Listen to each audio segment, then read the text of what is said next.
Nitong Biyernes lang, nag-celebrate ang aktres na si Sheena Halili ng kanyang 28th birthday.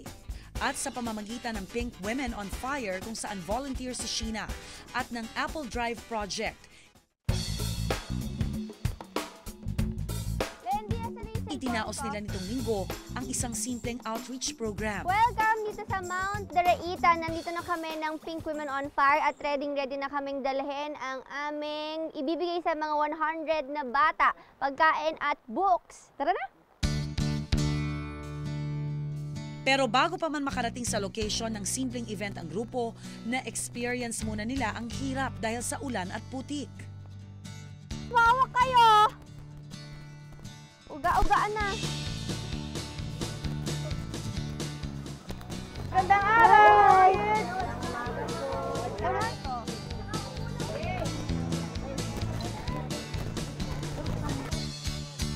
Started, Sheena and I, kasi Sheena and our friends.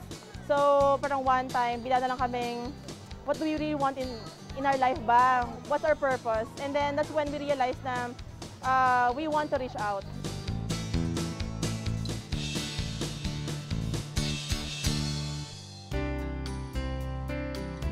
Sa ngayon, hindi lang abala si Sheena sa kanyang showbiz career, kundi maging sa pag-aaral ng interior designing sa Philippine School of Interior Design o PSID.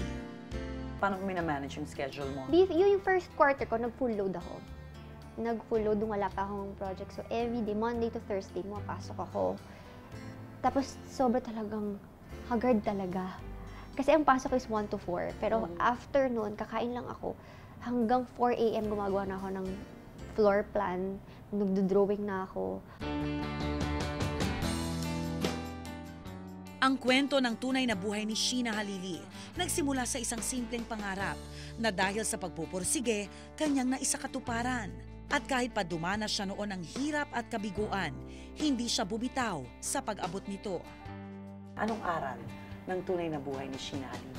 Huwag kang matakot magkamali. Maging totoo ka sa sarili mo.